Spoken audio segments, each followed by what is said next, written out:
Welcome back to another episode of Ballers, Beers, and Banter. I'm your host, Dave. Here with me, one of them is young and hot. One of them is old and busted. Anthony and Moose. What's up? Hello. I'm trying to remember which two players we use that title with. I think it was just in general, wasn't it? Talking about youth versus veterans. Yeah, but I think there was young hotness. Yeah, but versus, you're right. There was two specific players. Yeah. I kind of feel like old and busted. Was it Jarvis Landry? Well, who would have been the young hotness? I don't know. I don't think we're talking about Jarvis Landry. No? Okay. Because he's not old and busted. I mean, he's not busted. If Odell's not old and getting busted. Old. He's that no, old Odell is busted and Jarvis Landry's old. No, they're like the same age. Yeah. They played together at LSU. So. But if we're talking strictly Moose and I believe our buddy Moose had a birthday and is now the oldest amongst the three of us. So well, he was always the oldest amongst the three of us, but yes, by numbers now. Yeah, happy belated birthday, Moose. Thank you. Yeah. Thank you very much. Belated. Any I mean, how was your birthday? Well, it was pretty quiet. I mean, no big celebrations. I got some good presents. Very excited about that. Yeah. And, like an Apple Watch. Pretty cool. Not a sponsor. Nice. Yeah. Yes, Apple cool if is it not was, a sponsor. though. Big be surprise. Real cool if it was. Be way cooler if you did, man. Apple Watch is pretty cool. You liking the Apple Watch? Yeah, it's good. It does everything it's supposed to do, and it's got some really cool Does it activity. keep time? Does it have the time? It's terrible at keeping time. No, it's flawless. Got some really good activity tracking apps, and I can get all my tweets. So much more room for tracking activities. That's it. I get all my tweets directly to my wrist. It's really good. I really because like people at you a lot. So now you just got boom. You can just swipe through it so easily. Boom. Well, that's fantastic, Moose. So happy birthday, happy Apple Watch. Now I called you guys young and hotness and old and busted, not because either of you are those things. You're both young hotness, if we're being real here. Definitely in the podcast game. But because when we get into our players today, later on, our sleepers, Anthony tends to veer towards trusted, reliable veterans. He's a big fan of the veterans. And I feel like myself, and I think Moose, you're more in my camp, is like we tend to veer maybe too much so on the upside and like the young upcoming potential. We get really excited about potential. This person could be that good, even though they're not yet. And Anthony likes the old and reliable until they fall off a cliff. They're like, they were good. Oh, no. Or you pick a guy like Clyde Edwards-Helaire and he like totally busts up your team last year. I mean, he was running back 21 on the year. Running back that bad. 21. Yeah, but to go that early and how it depends. It depends. He went pretty early. But that's what happens with rookies. Sometimes you hit, sometimes you don't. I mean, it's potential. But I mean, you could say the same about the old and busted as well. Exactly. So it all depends on situation and reliability and production. I mean, production numbers. Got to find the sweet spot. So their production relies on their production. Yeah, that's that's a good way to put it. Well, yeah. I mean, the numbers don't lie. Right. If that's how you want to put it. I think, yeah. Well, but okay, you see, like college production doesn't mean jack squat in the NFL. It doesn't. Oh, you censor yourself. Good. Yeah, it doesn't. You're right. It doesn't necessarily mean much. Are you guys have the same beer? I guess we'll talk about it later, but you're both, looks like you guys. We do not. My beer is far superior than Anthony. Okay. Oh, wow. Goodness, we're just ragging on Anthony already. So maybe on your team you want a bit of both, a little bit of young hotness, a little bit of old and busted. Speaking of busted, guys, one of the first headlines of the day comes out of Dallas Cowboys camp. Sports Illustrated's Mike Fisher reports Amari Cooper will be cutting it close to start training camp as he recovers from ankle surgery. So that's something to jot down. I don't like it. Already not a big fan of Amari Cooper, where, if you look at his stats at the end of the year, you're like, oh wow, he did pretty well. He's a good receiver and he's always up there. He also not one of those guys I want on my team. He also checks off the old category.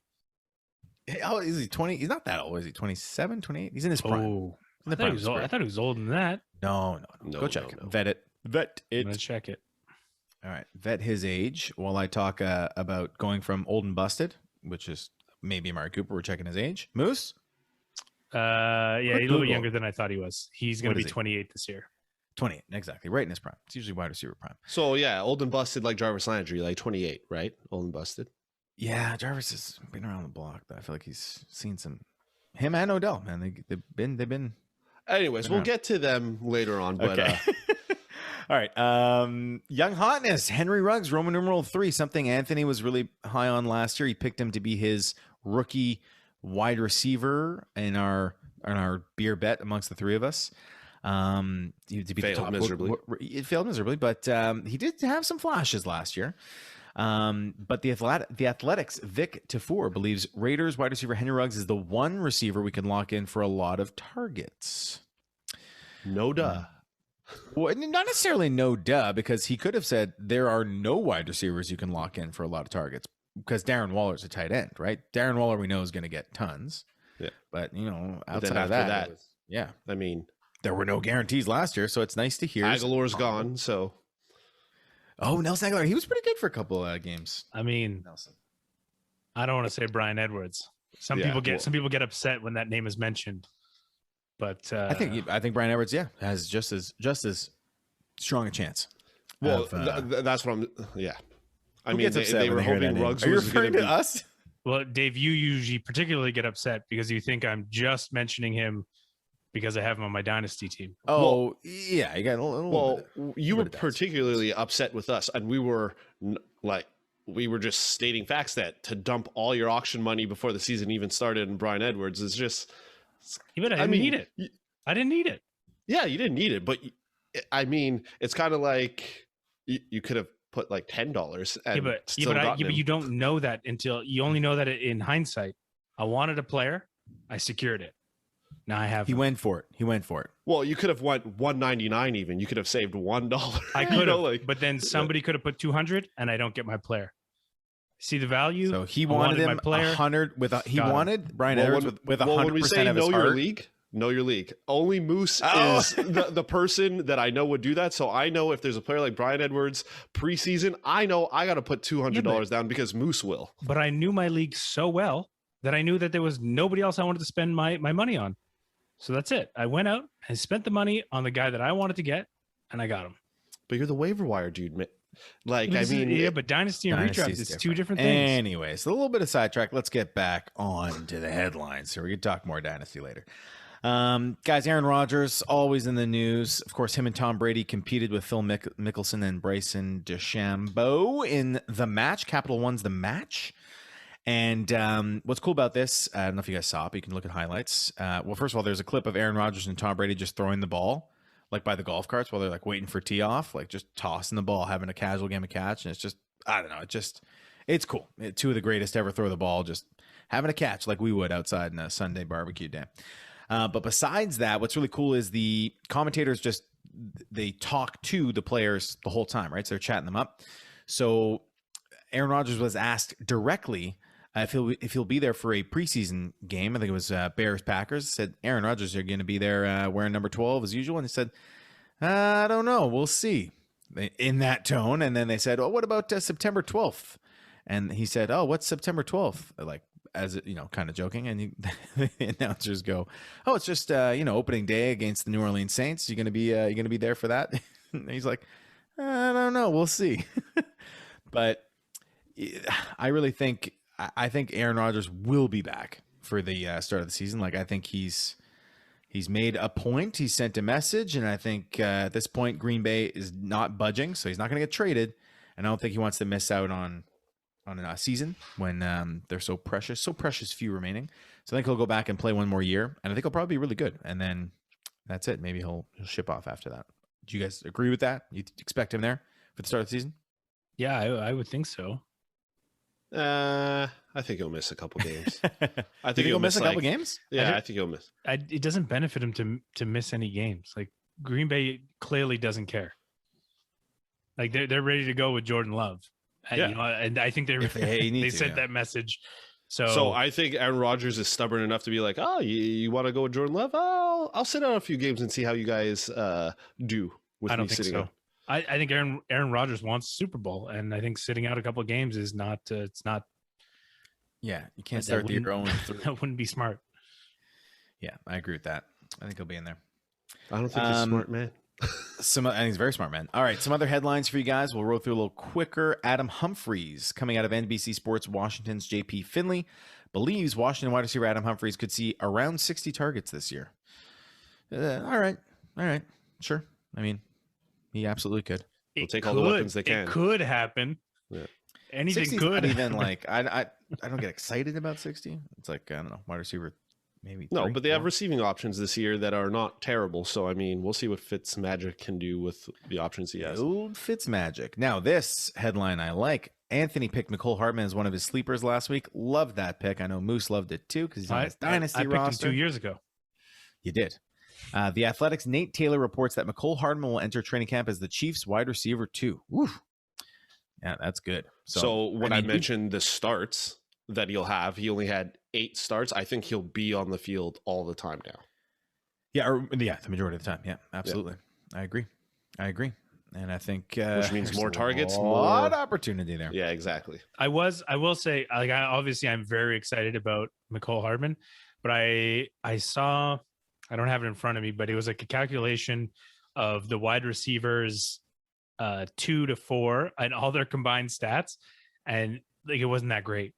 So it was sort of suggesting that outside of Tyreek Hill and Travis Kelce, like although it seems like it's going to be epic, it won't be. But honestly, I think in the case of Mecole Hardman, it'll be different because I don't think. I mean, Sammy Watkins was very lackluster, and the other two. Yeah. I mean, what's his name? Robinson. He can barely hold on to the ball. I mean, it's Mecole Hardman's going to do well. Yeah, maybe not like you're right. Maybe not like wide receiver 1, obviously.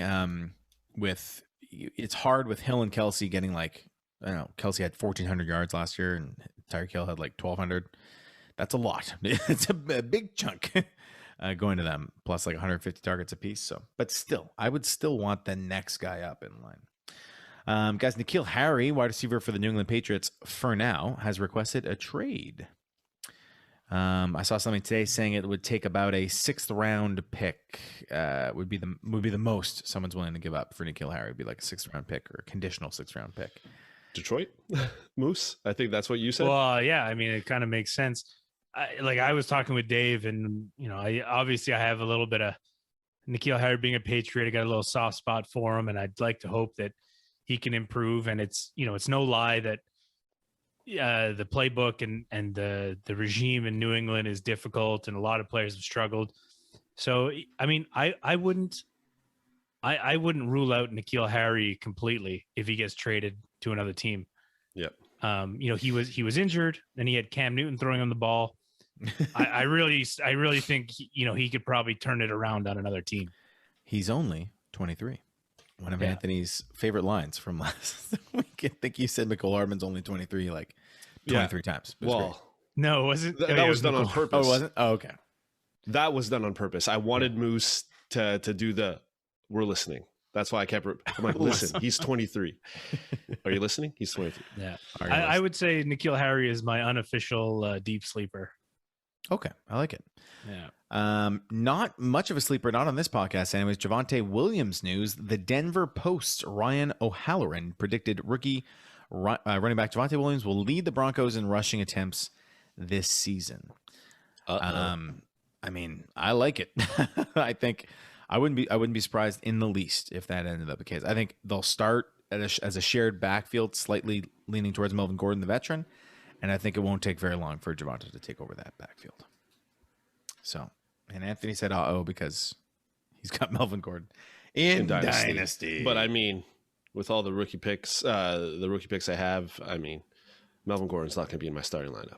All right. The Athletics' Matt Schneidman picked rookie wide receiver Amari Rodgers as the Packers' breakout player this season. I bring it up only because he will be someone that is mentioned later on in the podcast. So, interesting to note that the Athletics picking up on all the stuff we're mentioning on the podcast. And finally, Dallas Goedert, guys. The Athletics' Zach Berman said Dallas Goedert will be featured in head coach Nick Sirianni's offense this season. To which, Anthony, what did you say? I've been hearing I've been hearing that for the last 3 seasons. On Goedert? Yes. Yes. Yeah, but there was Every Ertz was season. there, but Zach Ertz was there all those seasons, and we're presuming he won't be.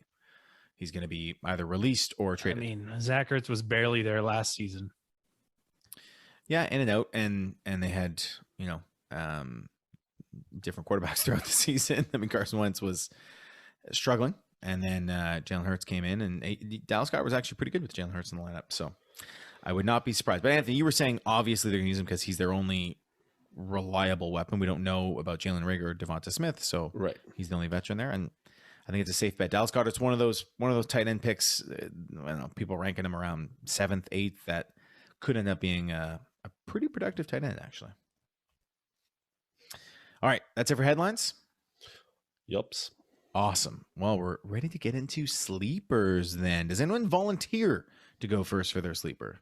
Anthony, all right. Yeah. Oh, I you put my couldn't hand see up at for home. those. Yeah, those people who are watching on YouTube got that, but listeners, he raised his hand. So I put my hand up because you guys were trash talking me right from the beginning about this Jarvis Landry pick. But lay it on us. Remember last first season of our podcast last year, I brought up Landry. And when you guys were back on the OBJ train, and what did OBJ do for you? The thing is, Nothing. Anthony, is that people aren't sleeping on Jarvis Landry because of his talent. It's because he's boring. But you know what? If you get an exciting player like I mean, you called Mecole Hardman 2 seasons ago, but I mean, he didn't do anything production-wise for you. Well, it depends. It depends, and not in half PPR, and not if you don't have returning points. Right, which is in most. So we're speaking half point PPR, 12-team leagues. Yeah. So I'm not saying that Jarvis Landry is going to be a starter for your team, but I think he's a great guy to have on your bench or potentially a flex option depending how your draft goes. And the reason I'm gonna compare him to OBJ because a lot of people, like, we all know that OBJ is a one in a lifetime talent that can't stay on the field because of injuries, and he came into the league with his best buddy Jarvis Landry, Odell on the Giants, Landry on Miami. So I'm just going to start from 2015. I'm going to give you the finishes. From when? 2015? Yeah, just to show you. I'm going to do a comparison here. What grade were you in 2015? I'm going further back. I'm going further back because I gave some stats last season. You know what, Anthony? Go to his breakout season. Those are the best metrics. I'm just explaining something. Since 2015, other than this past year, he's finished within the top 24. So he had 12th finish, 14th, 7th, 19th, 13th, and 36th last year. It was a little bit rough. And then OBJ, we know he was top guy. So since 2015, 5th, 4th, not even mentionable because he only played 4 games in 2017, 16th, 26th, and then 85th last year. And I'm just taking him as a comparison because they're on the same team, and people that are high on OBJ, they're going to be like, oh, but Jarvis Landry is the secondary receiver, and you got, I believe they have a Higgins over there as well that people were like, he's up and coming, and Rashard Higgins and Jarvis Landry will fall out. But he seems to be the reliable target for Baker Mayfield. And when OBJ went out last season, Jarvis Landry, towards the end of your season, which Moose always talks about, is very important. Going to your playoffs and winning playoff games, 24-16, he had an 8-point week, and then 15 and 13.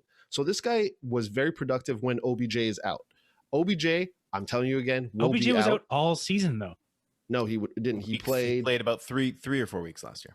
Yeah, so pretty much all season. He played 7 games. Yeah, that's still, 7. OBJ got hurt week 7? He played 7 games. I don't know what. Yeah, so I guess week 7. I don't know if he missed one before. So, but even they played together in 2019, and Jarvis Landry was the 13th when OBJ was the 26th. And he. Okay, so first of all, that was together, and OBJ played all those games. So is it better to have OBJ in or out?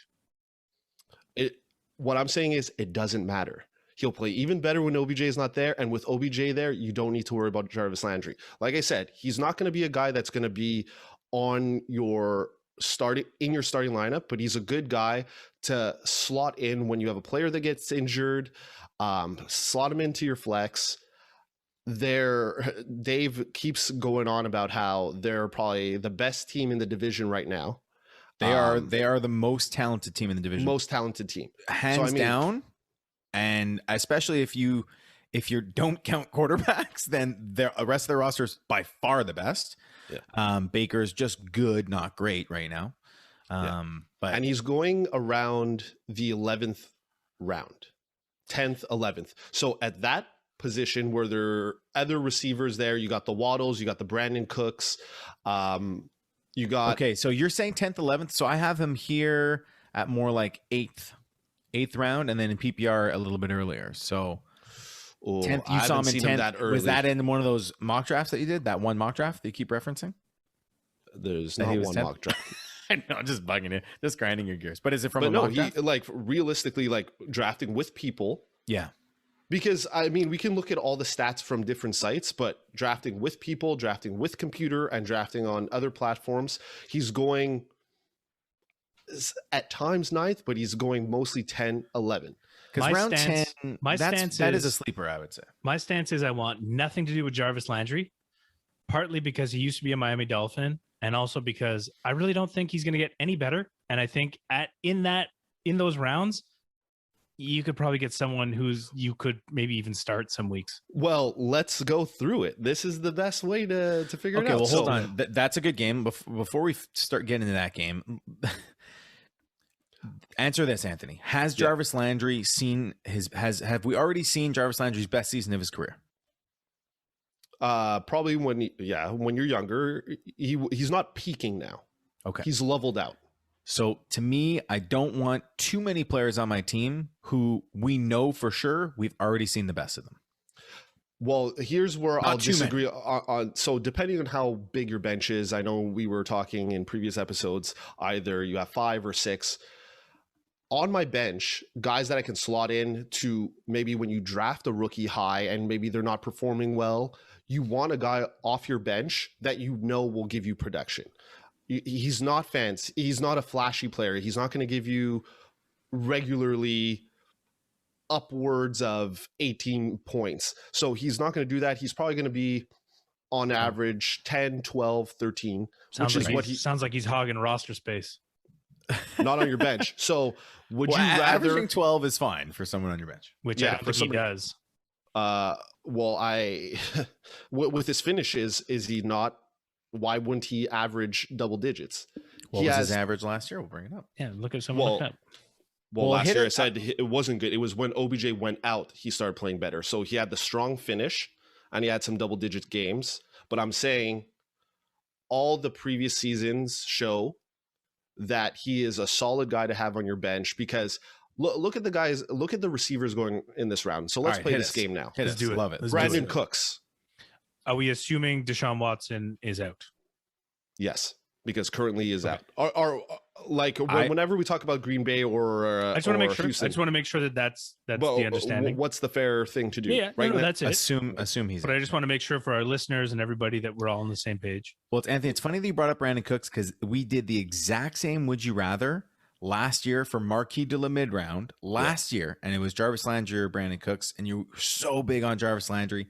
And Brandon Cooks ended up being 18th in points per game at 12.8 points per game. And I'm looking for Jarvis Landry. Scrolling, unless I passed him. No, there he is. 41st, 10 points per game. 10.0 on the nose. Just got it for points per game. I would go Brandon Cooks again this year. Without Deshaun Watson. Yep. Oh, absolutely. The clear number one on a team that will be behind and passing and versus. But you see, I seem to think that Jarvis Landry will be the number one because OBJ can't stay healthy. But he was the number one last year. No, he wasn't. Yeah, he was. Yes, he was. Only towards the back half of the season. So you have to cover from all those games with OBJ. Okay, I would say both OBJ and Jarvis Landry, when they're on the team, they're the same. Okay. They're the same. So let's go another. Even the way that OBJ was playing last season, Jarvis Landry was definitely the one. And then here's the real number one on the Browns. His name is Nick Chubb. Here's the number 2. His name's Kareem Hunt. And then receiving, no, just in general for fantasy options, they're going to rush the ball so much. And their defense is much stronger this year. They won't need to throw that much. They don't want Baker to throw that much. And then look, they have Austin Hooper. They have David Njoku currently. They have Harrison Bryant. Donovan People's Elbow Jones. People's Elbows Jones. Rashard Higgins. All right. So let's do some more of these. He's the safety He's the safety blanket for Baker Mayfield. And towards the end of the season, it was his touchdowns also in the red zone. This guy gets hot. So touchdowns matter. And the reason hotness. Wow. All I know is for my sleeper, I don't want nightmares. I want dreams. But you want something solid. So again, it's strictly on the fact that if you're drafting youngsters, in case they're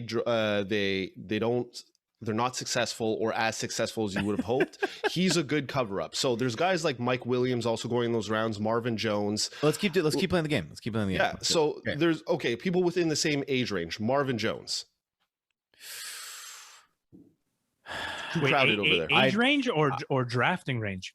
Well, is this draft range? I'm just saying, like, they're within the same age range, so I'm not going to take I don't care about age. We're talking about he was being taken in the 8th to 11th round. So I said, Marvin Jones is going around the same. So yeah, I'd probably take Marvin Jones, provided I didn't have anyone else on Jacksonville. I want one person from Jacksonville if I can. No, but that's not the question. You're like, you'll take Brandon Cooks because he's number 1, and you're going Marvin Jones because he's the 3rd. It doesn't make sense. Not necessarily. Be consistent with your analysis. Not necessarily 3rd. Laviska Shenault and DJ Chark. One of those 3. I've always said this every time Brent Jacksonville comes up. I think one of those 3 will be a really good fantasy option. We don't know who yet. We don't know. So I can assure you, think it's DJ Chark. I would do a Some beer people bet say it's Laviska that Marvin Shenault. Jones won't pass Jarvis Landry or not even. We say it every year. Do it. Stamp it in the sand. I'm not betting on Marvin Jones. No way. Okay. Yeah, exactly. Mike Williams. I don't want either. I don't want any of these guys. I'd take Mike Williams. Yeah, I think I'd go Mike Williams. Yeah, but we're saying we're not confident about these guys. No. But you got to play the game, because if you're going for a receiver, the game. But you're like, okay, Jarvis Landry. No, because you guys are like, I don't want any of these guys. Well, it's a tough decision. It's a tough decision because they're not. It's not great. So now I have to decide. Give us another one. Maybe it'll be Jarvis Landry. Give us one round. If you're not going tight end, if you're not going QB, if you're not going running back, you're not going one of these. These are the receivers you have to. Yeah. So you have to go through what options you have. Okay. I know Moose is going to pick this guy, Michael Gallup or Jarvis Landry. Michael Gallup. Easy. Anthony. As a Michael Gallup and Jarvis Landry owner, I felt way more confident starting Jarvis Landry, and it showed more last year. All right, you get one more. And then make it good. Make this one good. Corey Davis. I'd go Corey Davis. So really, I'd go Jarvis Landry, I think, in this situation. Here's the ADP that I got. I'll tell you some people that are coming after Jarvis Landry in ADP, and you tell me who you'd rather have. Devonta Smith. Yes, I'd rather have Devonta Smith. Curtis Samuel. Yes. Yeah, I'd rather have Curtis Samuel. I think his ceiling's higher. If you have to think about it, it's yes. No. Antonio Brown. No. Jarvis Landry. Yeah, I'd go Landry. Marquise Brown. No. Jarvis Landry. I think I'd go Jarvis there. Michael Pittman Jr. Yes. Yeah. Because I picked him for. Anyways, listen, Anthony, with these guys at this age and point in their career, so what we can expect, 2 options. Same thing as last year, like exact same, which would be pretty good. If I get that from Jarvis Landry in the 10th round, I'm happy that I drafted him there. That he'd be useful. You're exactly right. You plug him in your lineup, and then maybe some games he has good. But that's option A. Option B is terrible. Falls off the cliff. His hip that he injured last year doesn't heal properly. He can't run anymore, and that's it. That's the end of Jarvis Landry's NFL career. Yeah. He's missed 1 game since he's been in the NFL. 1 or 2. Yeah, which means he's got a lot of mileage on him. We've already established, we've seen his best, right? And you're absolutely right. By the way, for real football, like real NFL football, he's going to be super valuable for the Browns, because you're right. He is reliable. He's a veteran. He's Lear. But you can't draft your team like as if the veterans you put on your team are going to actually coach up your youngins and help them out to learn how to play fantasy football. But I will say this. I don't go looking for him in drafts, but when he does fall, and then I'm like, ooh, I'm looking at the other receivers. We're all different fantasy players. I'm not high on Michael Gallup, so if I'm looking at Michael Gallup and Jarvis Landry, I'm going to go Landry because I've had experiences with both of them. If I'm looking at Marquise Brown, I'm going to take Landry. Pittman, I'm high on Pittman this year. He was one of my marquee the mid round. So obviously, there's guys like Darnell Mooney who Moose picked. Was it a sleeper or was not it a sleeper? But you could almost say he's a sleeper. And I'd rather have Darnell Mooney than Jarvis Landry. Yep, big time. And he's coming way not late. To start. I would like to have him on my team, maybe not for redraft because I'm also a Bears fan and I've seen disappointment for plenty of years. Don't worry. Now you actually have 2 quarterbacks. Yeah. Until Justin Fields gets in, we don't know. But but there's for sure guys like Laviska Shenault is also going around the same, and I would rather have him. But like guys like Marvin Jones, Corey Davis, even if Corey Davis is number 1 on the Jets, it's the Jets. I'm not drafting Jets. You know what? Corey Davis is similar to Jarvis Landry, right? Actually, no, I would say Jarvis Landry has a better track history of producing, right? Corey Davis emerged last year, had this crazy late breakout season, but they're in similar positions. Yeah. And I just, to close out, I'm not saying he's going to be a fancy player. Like, definitely there are going to be better options, but don't forget about him because OBJ is there. Just because OBJ is there, Jarvis Landry is not going to fall off. Forget about me. Bless him, but I want nothing to do with it. Sure. Yeah. Good luck to Jarvis. You can take Gallup, and I'll be happy with Landry. Good. I won't see you in the playoffs. All right, no. I want to go. I want to go next because mine will be so controversial after all of that. All right, let's do it. Yeah. So I'm taking Parris Campbell. Oh, oui. Which is I've been thrilled about Parris Campbell since he was a rookie. He's very fast. He ran his 40 in 2019 in 4.31.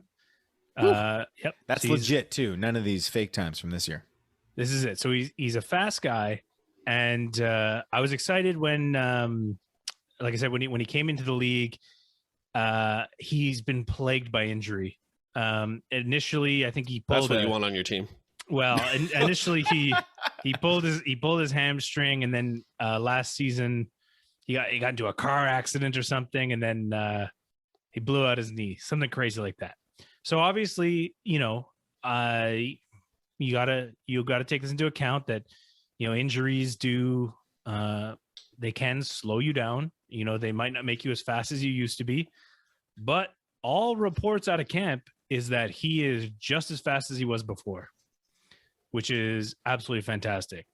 So he's really the only metric we can look at is last season, first game against Jacksonville, steps onto the field. Wait. One of 2 games. Yeah, let's go. I just wanted to point that out. Do you want to do the metrics? No. I just wanted to point it out. I just wanted to let the listeners know the one of 2 games. But I said the only metric. So should I finish, Anthony, or do you want to finish now? Finish now. So the only metric we have to go off of is the first game of the season against Jacksonville. 9 targets, 6 receptions, 71 yards. But he's off to a great start. Solid 8 points. But this is with 11 points. 11 points. And this is with Phillip Rivers. Yep. Oh, so fast forward to this season. Now we have Carson Wentz. So I'm gonna pull an Anthony here. I'm not gonna look at his bad season last year, and I'm gonna go to 2019, where a healthy Carson Wentz threw 607 times for 4,039 yards. So looking at the situation in Indianapolis, you've got an aging T.Y. Hilton, you've got Michael Pittman, and Parris Campbell. So assuming that Parris Campbell is full health, hasn't lost a step, I mean, the guy could be a very usable wide receiver 2, maybe even for fantasy, a wide receiver 1 in Indianapolis. Whoa. That's a hot take, but well, no, I'm saying between Pittman and Campbell in Indianapolis, he could be the better fantasy option. Oh, yes, that's not a hot take as much. But Moose, and don't forget, Moose, you're quoting Carson Wentz's stats from 2019. his last good season, which is his last season with Frank Reich, right? I can't confirm. He's now okay. Let's check when Frank Reich left Philadelphia. But Carson Wentz, at least either way, he's being reunited with the coach who had the most success with. So when Frank Reich was running the offense in Philadelphia with Carson Wentz, they were rolling. And it was when Frank Reich left that the wheels fell off. So I'm pretty sure. Yeah, last year was Frank Reich's first season with Indy. So, so that's important. So I think the Wentz stats are relevant there. I think a lot of people believe Wentz is going to bounce back, at least to be adequate enough to support some fantasy options. And then you're right. Like, we're really high on Michael Pittman Jr. because he has the opportunity there to become the number one. Parris Campbell has the same opportunity. The opportunity for both of them are equal. It's just a matter, really, of, you're right, if you can stay healthy. And 4-3's fast. 4-3's not like joking around fast. It's like crazy fast, right? There's not many guys who are under 4-3. I'll be honest. I know this is going to sound like silly, but I remember watching that first game because I was very excited about Parris Campbell. And I remember watching him on the field, and it was impressive. Like, I remember making a mental note saying, awesome. Like, he's good. He's good, you know? And then he got injured. It was very disappointing. I would love to get access to the mental files of Moose. Okay, Parris Campbell, pull out the drawer, one paper, just open the file folder, one paper. Awesome. Yeah. Yeah. So, I mean, all the points you made were really good, but he's going to be a bench guy with the potential. He could have a high ceiling because, like you said, it's a new offense. They got Carson Wentz there. They have Zach Pascal there. Don't forget about that guy. So, I mean, he took a step up because Parris Campbell can't stay healthy. In his 2 seasons, he's played 7 games and 2 games. So, I mean, there's not much to go on. And I mean, for you being the waiver wire king, you've also you've also been a fan of the really fast players. Do we remember a player named John Ross? And you talked him up for a few years. Like, he's going to get his chance. He's going to get his chance. Just never happened. I think. But there's also something else I've said on this podcast, I've said that it's really important that for these very fast guys, you have a quarterback who understands that speed. Right. So Carson Wentz has played with another very fast wide receiver, Deshaun Jackson. Thank you, Dave. So that's why I was hoping one of you was going to bring it up. And that's why I'm not overly concerned. And I've even brought it up with Patrick Mahomes. Even the best you watch, you'll see the timing. You'll see Tyreek Hill sometimes waiting down there. He's so fast. And that's it. It's all about timing. So exactly. And where I was going next was the quarterback. So Dave made me feel a little bit bad about a few of my mock drafts where I got Carson Wentz very late. We talked about Stafford and Tannehill being late picks. I went Carson Wentz, and he's like, wouldn't run my team with that guy. So, I mean, you're riding on Carson Wentz going back to what he did with Frank Reich years ago. A new offense. Just 2, not 5. 6. 2015. Oh, Jarvis Landry was 6 years ago. So, but I'll go 2 years ago too, where he finished 13th. Yes, Jarvis Landry. I'm just teasing you. So Parris Campbell finished 20 points. So I mean, but this is why he's a sleeper, because he has all the opportunity to break out, and he's got seemingly the talent that you look for. Right. He's got a quarterback. He's got a strong offense, strong run game.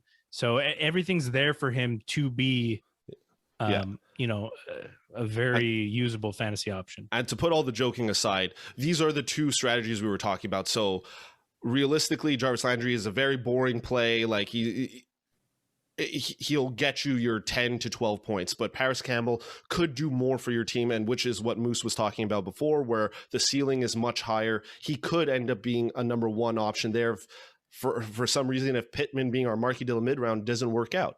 So, I mean, the potential is higher. If we're talking about strategy, the way I look at it is I would rather burn a roster spot on a guy who could potentially get me 15 or more points than a guy I know is going to be 10 or less.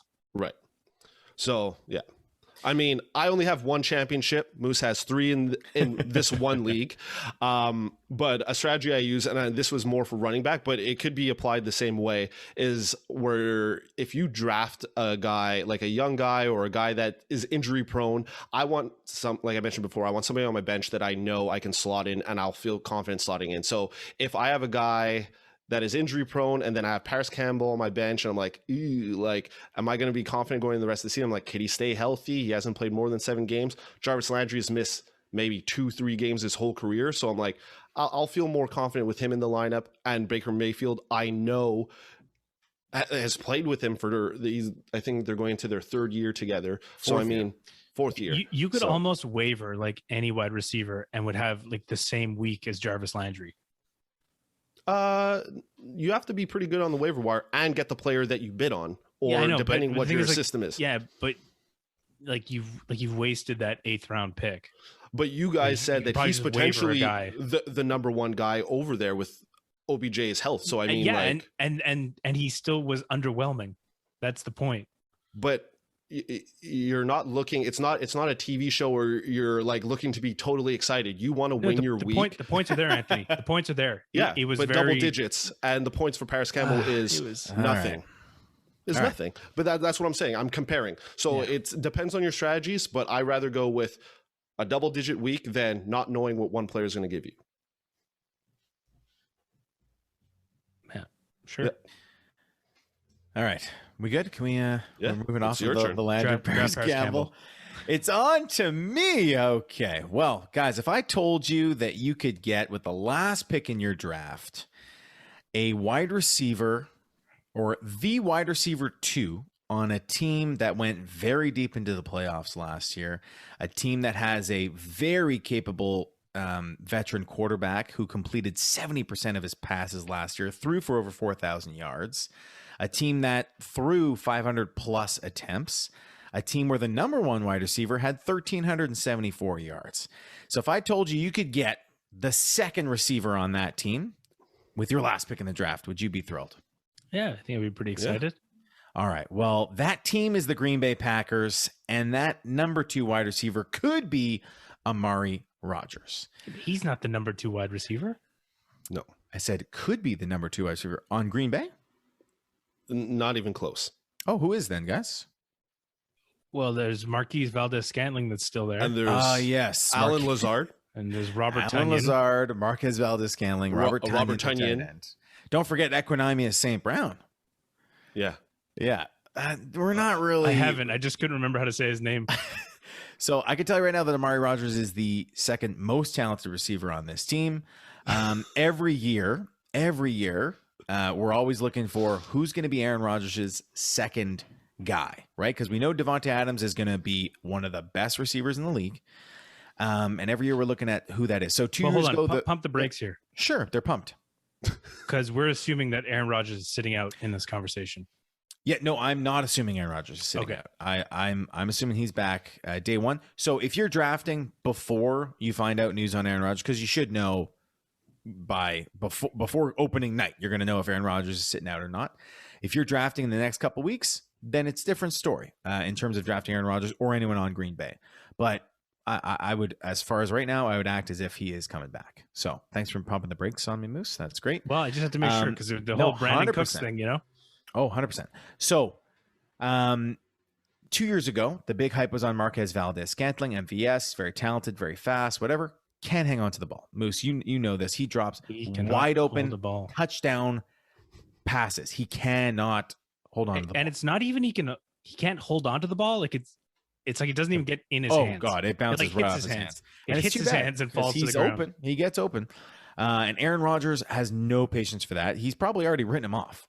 Alan Lazard last year was my pick to be one of a sleeper pick. I thought Alan Lazard was going to be the big guy I'm always looking to get. Someone on good offenses like this. Of course, he gets hurt. He took a real big shot. He had an abdominal tear.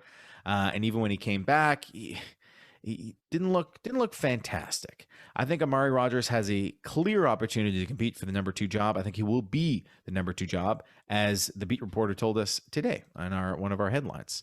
Amari Rodgers comes out of he's a rookie. Obviously, for those who don't know, Amari Rodgers is a rookie. And when you are drafting, be careful you don't mix up the two A Rodgers. So you might be like thinking you're getting Aaron Rodgers. Just be careful. So Amari Rodgers is a rookie this year. So we only have what we're going to see from him from camp and what he did in college to go off of, plus how he was built. So Amari Rodgers played 4 years at Clemson, and he was behind players like T. Higgins, Hunter Renfrow, Ray McLeod in his first couple of years. Finally, he got his breakout in his final season, in his senior season. And that's when he put up stats about 71 receptions, over 1,000 yards, 7 tutties. He was returning kicks. And the big thing on Amari Rodgers is his toughness, his work ethic. He's got a great reputation. And that's why the Packers took him in the 3rd round, 85th overall. Finally, getting Aaron Rodgers, a receiver that he's wanted this whole time.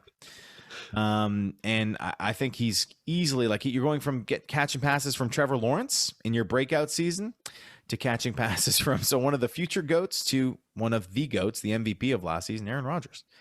So I think he's got tons of upside there. Yeah, I would take him in the last round as a flyer for sure. I mean, we talked about so many other rookies and other positions we take in the last round. And I mean, he was never brought up once in our rookie episode. So Dave, I would really like to see how many leagues in your many leagues that you draft him. And I mean, if you're really confident in him, like, okay, well, Anthony, I just feel other receivers we mentioned are Jamar Chase, Devonta Smith, Elijah Moore. They're going way earlier than the last round. Yeah, for sure. Okay. All right. I mean, there are other youngsters coming to the league. Like, I really don't think he'll be the number 2. I mean, there are other guys I would rather. I think I'd rather take Parris Campbell. Well, that's a bold statement. I don't think that's that bold. I mean, after what he just said about Parris Campbell, then maybe. Yeah. No, I mean, is it possible? Of course. Rodgers is always looking for the next reliable target. I mean, that's been one of his biggest complaints, not having enough receivers, I guess, besides Davante Adams. I mean, he's got Tunyon there, who he built a rapport with. Alan Lazard just needs to stay healthy. Tunyon's a great example, because here comes a tight end / receiver that nobody was talking about, nobody knew, and and they're on a team where they need somebody, so desperate for somebody, and he goes out and catches 52 balls for 586 yards and 11 touchdowns. 11 touchdowns. So with all the news that comes out of Green Bay with the receiving issues and they can't win a Super Bowl, I kind of compare them a little bit to Kansas City. So Kansas City makes do with we mentioned before when we were talking about Mecole Hardman, that it's pretty much Tyreek Hill and Kelsey, and they make do, and then all the other guys are just, they get targeted this amount, and it changes every game. It's a different, I guess, wide receiver 2 or 3rd receiving option from week to week. And then I feel like that's what it is with Green Bay. Like, Aaron Rodgers complains all the time because he doesn't have the guys that he wants, but I feel like they almost do enough to get to the Super Bowl every year just with Davante Adams. But now they have Tunyon, Lazard. They did 2 years ago when he broke out, and everybody was so high on him, which is why he was a sleeper last year. So, I mean, if he stays healthy, Tunyon stays healthy. Well, Tunyon wasn't hurt, but Tunyon stays as productive as he was last year, and Davante Adams is healthy. I mean, it's a tough group to kind of move yourself into the wide receiver 2. I like this pick because he is being slept on. Like nobody's hyping him. Yeah, but like Anthony said, it's like what I always say about Minnesota. Like Dalvin Cook gets fed first, and then there's a pecking order. It's the same thing Anthony was just saying. Davante Adams first, then Aaron Jones. I mean, Alan Lazard started off the season pretty well. So you'd have to assume that going into the season, Alan Lazard is wide receiver 2, unless, and this is my take on Amari Rodgers, is you got to wait a little bit. You gotta wait. Let everybody sleep. Let everybody sleep because only our listeners are going to be knowing about it. And really wait. Get as much news as you can about Green Bay's camp up until you draft, and then make an evaluation. But I still think if you're taking them last round, I mean, why not? There is opportunity for him to be the number 2. I think it might be hard for him to get there, but I don't think it's out of the possibility. Yeah, and so far we've heard within the fantasy community a lot of hype around other rookies. So we know the ones who are going earlier on in the draft, but even the Elijah Moores, Rondale Moore, Terrence Marshall from Carolina, Amon-Ra, Sam Brown, they've all been getting their due, but Amari Rodgers is kind of flying under the radar. And don't forget, guys, that Jamal Williams is gone. A.J. Dillon not known for pass catching. So Jamal Williams caught 31 balls last year. He also ran the ball 119 times. So there's some production there that is gone. So they're going to need to fill. Marquez Valdez-Scantling had a 50% completion rate when throwing to him.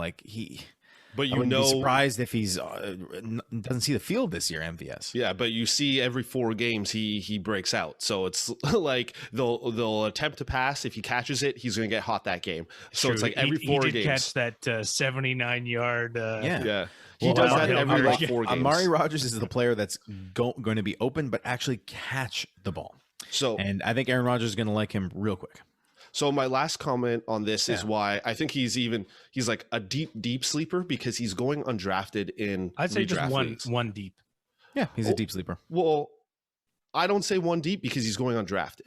So I mean, he's a waiver wire guy at best right now. Deep sleepers are usually guys you get in the last round that like people are really like sleeping on, but like he's an afterthought. So I mean, don't. Yeah, but Dave's not wrong. There is a path. No, there for sure. It's not like it's like no way it can happen. No. There definitely is a path for him to see the field. Yeah, but like we say, try and do your drafts towards like almost at the start of the season, so you get as much news as you can out of camps for every team, and you have all the knowledge that you can possibly get. And then when you do your draft, if people are still sleeping on him, you don't need to waste your draft pick on him. You can pick him up off the waiver wire. And I know you want to be ahead of the game. Instead, waste your pick on Jarvis Landry. No. How many players? No, this is referring to other rookies we've talked about. Every rookie that wasn't a top pick, like the Elijah Moores, were like, oh, we'll take a flyer on him, or Trey Sermon, we'll take a flyer on him. Like, there's only so many players. To take a flyer on Trey Sermon. Yeah, but that's what I'm saying. There are so many players we've said we take a flyer on. So it's just, I mean, off of just our lists, he's at the bottom of that list right now. Maybe for Dave, he's risen. You know what a dartboard looks like, right? Absolutely. I get it. That's it. You just take a dart throw. You just throw that's it, what I'm saying. And anyone it hits, that's who you're taking. So Anthony's saying if you're listening, when we say last round, when we say a flyer or you take them last in your draft, there's only one of those in your on your team or one of those in your draft. Don't take all of them. That's what he's saying. Yeah, because you only have one pick in the last round. It's like when you're a kid. And your grandma takes you to Walmart, and there's a bargain bin, and she goes, you can pick one video out of the bargain bin. You find the one that looks like it has the best sleeve, nice cover art, and you go, this looks like a great movie. And you take that one home, and you pop it in, and you hope it turns out to be a great movie. Right, that's it. So it's mostly preference at this point. It's preference at this point. And you bring up Trey Sermon, Anthony. Trey Sermon is rising. Right, like for sure. But you will not get him as a flyer. He's going to be mid-round. Right. But this is why we say pay attention to the news, because players will rise and some will drop. And then, I mean, it's preference, it's the news, it's everything. Pay attention to the news. When Aaron Rodgers, if and when he eventually reports to the camp or starts throwing some balls, pay attention to the news about Amari Rodgers. So, in fact, if you're drafting now, I'd say you're getting the best value possible by taking him in with your last pick, because I bet you he will start to be drafted in redrafts towards the end of August. And that's it. That's all I got on A. Rodgers. Are we ready for our next segment, Anthony? I feel like we can't leave this segment without a beer bet. Just for the sake of it, I'm going to say Amari Rodgers doesn't crack wide receiver 3. Well, I'm not taking that bet. Why? But you just said he's going to be the wide receiver too. The whole right point now, of, you're saying he's the wide receiver too. Wide receiver and telling people 30 top 36. That's top 36, right? Yeah, so that's pretty good. You opened with he's the wide receiver 2 for Green Bay. Yeah. Like last year the wide receiver 2 for Green Bay was like 100th, but yeah, but I'm saying he doesn't even crack. Like he doesn't beat Allen Lazard or MVS. Okay, so you're saying on the Green Bay roster? Yeah, he's wide receiver 3. Oh, okay. How are we determining that? Whoever has more fantasy points by the end of the season? Sure. So third wide receiver or third receiver? So wide receiver. He would have to have the third best wide receiver score on the Green Bay Packers. Okay. And for me to win, he has to have the second best wide receiver score. Correct. In fantasy. All right, that's fair. That's fair. Yeah, correct. Yeah. Sure. And 3 on, you win. Okay. I'll take it. So stamp it in the sand. Stamp it in the sand. And then do you want to do a Parris Campbell Landry one? Who finishes higher? Sure. How about this one? How about this one? Who has more double-digit fantasy point games? Oh, I'll go for that. Yeah, I'll take that one. I'll take that. Okay, I like Watch Parris Campbell go out, get injured right away. Hopefully not. I hope not. Knock on wood. Or Jarvis Landry gets 9.8 points every week. Yeah, imagine every single week, and he ends up real good, but never got more than 10. Yeah. All right. All right. So we move on to the next segment. Oh, what? What happens if neither of them get double digits? We both drink for making bad predictions. Yeah, it's a push. It's a push. You could both drink if you want, but you would both not have to. We'd both drink. Yeah. I mean, we're not wusses here. Like, yeah. Somebody's got to drink. Yeah. Okay. We're ready now? Yeah. All right. It's time for They Said It on Reddit. Oh, boy. Beautiful. That was good. Nothing. I have to didn't pull do it anything up. after. Didn't do anything after. No noises. No nothing. Just pure. Except for that little one there. All right. So this one's going a little bit to our roots of helping out new fantasy players new fantasy players. So this one is user 1_accountant_7232. Need help drafting. This is only my second year doing fantasy and I don't know how to construct my draft. I'm only in an 8-man league. I have pick 5 in the first and 6 in the second round. And then they alternate. And I just need help on who to target and what positions I should get first and what positions to wait on because I really don't know. Love this question. Thanks for reaching out, but we will speak to what is it? Accountant? He's an accountant? One accountant. So he's picking from the 5th spot in an 8-team league.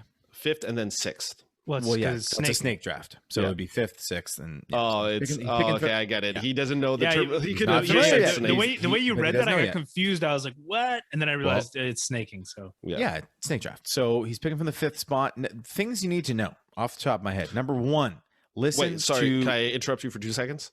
Sure. Wow. So we'll say for this guy too. Go listen to our. Are you kidding, Anthony? Are you kidding me? What? Do you not realize that Dave was about to say that? You interrupted him? Oh, was he? Dave was literally about to say first thing is go listen to our episode. Oh, okay. Well, so how am I supposed to know? We're help with your draft. Just let him finish. Let him finish. It's the same thing with Parris Campbell. I was like, the metric. Let me tell you about the metric you haven't even said yet. All right, Anthony. So what No, you go. Okay. So the number 1 thing you can do to help with your draft is listen to this podcast, specifically all the ones relative to drafting, our draft strategy episodes that'll be coming up, our sleeper episodes that we're live with right now, you're listening to right now, and our rankings episodes, and those will help tremendously. And of course, our marquee deal, a mid-round, because the middle round is where you win the draft. So number 1, listen to Ballers, Beers, and Banter podcast. That'd be my first tip. I have the number 2 thing. The second thing you can do, you made the right move. You posted on Reddit. The second best thing you could do, email us directly at 3bfantasypod@gmail.com or hit us up on Twitter at 3bfantasypod. I wasn't going to say what Dave said. What I was going to refer to was that one we have talking about our previous episodes as well, our terminology episode that we recorded real early. So instead of wording like a long-winded sentence, I draft 5th and then 6th. It's called a snake draft. So snaking. I don't know if we mentioned snake draft in our terminology episode. So you could just say, I'm 5th in a snake draft league.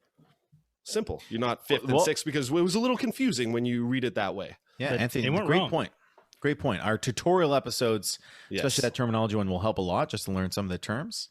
All right. Now, actual draft strategy tips. Do we want to save that for next episode when we get really into it? Like our actual draft strategy specific to this year, like don't leave without a good tight end. Don't leave your draft without a good tight end. I mean, we've already gone quite in depth about our strategy. So maybe let's all just give one tip, one quick strategy, like a quick tip. Like pretend you're the paperclip from Word. Okay. My tip would be to have a general idea of how you want to go about your draft, but not married to a specific strategy. So, or a specific order of filling your players. For example, some people will think, okay, I'm going to go running back, then wide receiver, then running back, then wide receiver, then QB, then tight end, then fill the rest of then get my kicker or whatever. Don't get married to that. Do as much research as you can, especially listen to our podcast. And you got to be flexible when the draft comes. Pick the best player that you feel is available. And then let your roster fill out naturally. Don't get stuck on a strategy like having to take certain positions and certain rounds. Yeah, I have a similar point, is that most podcasts or information that you're going to read is for a 12-team league. So just fewer players throughout the draft. In an 8-team league, you can get some like amazing players. So my strategy is always get the top guys first. So that's exactly what I would do is just try to maximize your points as early on as you can. And even once the season starts, just play the waiver wire and you'll be able to dominate, especially if you're paying more attention than the other 7 people in your league, because your waiver wire will have so much talent left over after the draft. I mean, obviously, depending on your team sizes, you'll have a fantastic season. Yeah. Great point, Moose, about the 8-team league. It does change things quite a bit. And I think, trying to grab studs, as many studs as you can. Maybe even you get a couple running backs in a row, a couple wide receivers in a row, as long as you get a bunch of studs and keep drafting that way. That's smart. And probably now that I'm thinking 8-team league, one thing that might change versus 12-team leagues is probably a plethora of quarterbacks available. So especially if it's a single QB league, even if the top 8 go off the board, you're still going to have a really good quarterback. So I think it leans more towards waiting on quarterback than pulling trigger early. So that's what I was going to say. What to go with first and what to wait on. So I would say, because it is hold on, Anthony. What I would say is to wait for a quarterback. I'm just giving you a hard time. I wanted to interrupt you and say the same thing you were going to say. Yeah, but I interrupted to say something he didn't say. So I mean, let me finish. But no, I would always say start with the running backs. Like, they're scarce even in the 8-team league. Like, we've seen so many top running backs get injured too.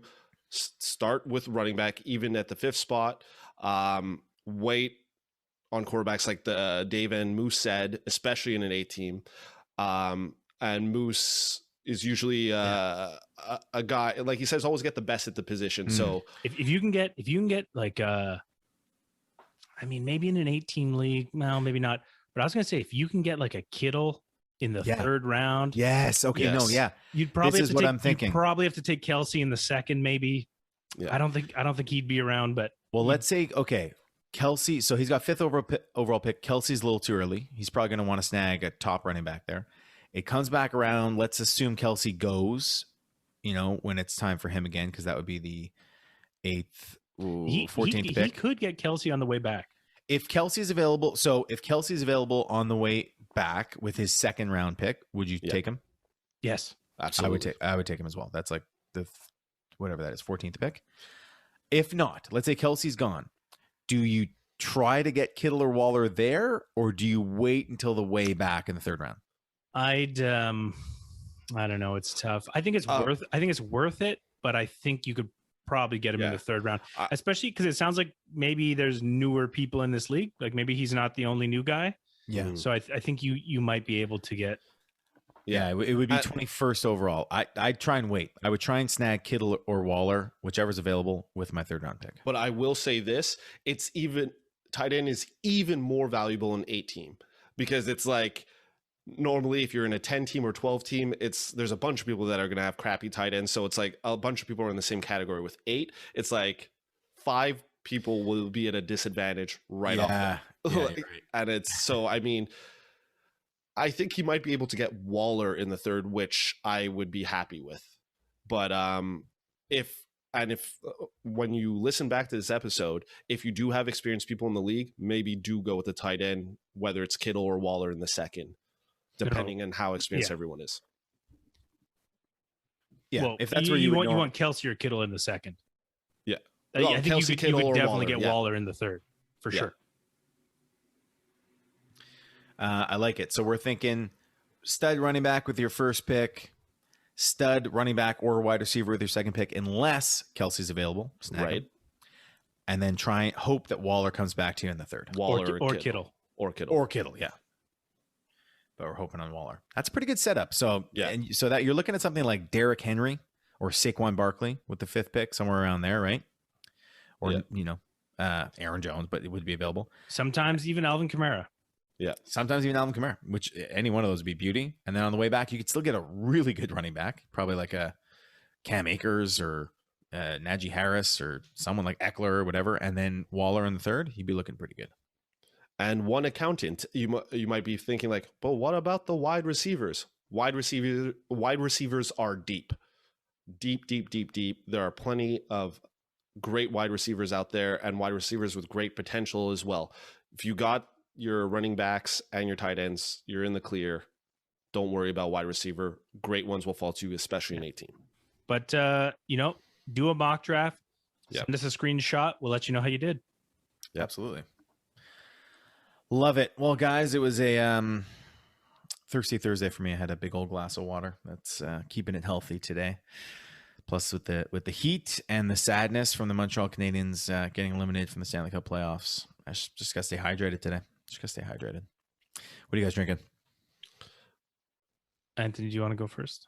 I'm having Modelo that I finished, but I don't want to get up and get another one. That would be rude. So rude. Modelo. Love it. Modelo's delicious. Yeah. It's great. Underrated beer. Yeah. Very good. Very good summer beer. I am having an Innocent Gun. Oh. Single malt whiskey cast matured. Can I see the can? Is it the normal one? No, it's like a fancy one, I think. How dare you confuse Modelo for Innocent Gun for Modelo? Innocent Gun is my favorite beer. It's a very good beer. It's the best beer in the world. Not a sponsor. Not a sponsor. I wish they were, man. If Innocent Gun was a sponsor of us, holy smokes. Well, let's wait. Patience. I'm saying keywords in case the algorithms can pick that up somehow. Yeah. We're all going to see Innocent Gun on our Instagrams now. I think that's fine with me. Yeah. Because Innocent Gun does, sometimes they age their beer in rum barrels and whiskey barrels, things like that. Delicious. And, it makes it very tasty. What's the percent on this one? Usually they float around 7%. Yeah. 6.6. 6.6. That's solid. That's right in that solid range. A 6.6er. Yeah. That's where you want it for sure. That's from the LCBO. Yeah, I was drove through Hawkesbury on the way to the cottage on the weekend, so stopped in at the old liquor commission. Nice. Yeah. Sweet. All right, guys. Any words of wisdom before we leave? As always, put your best gut forward. If you're in that heat, 295, 300, and 15 Kelvin? 15 Kelvin in that range. Sunscreen or stand inside? Sunscreen it up. All right. Hopefully your Innocent Guns are cold and you're ready to fire on your draft this season. As always, thanks for listening. We'll see you next time. Ciao.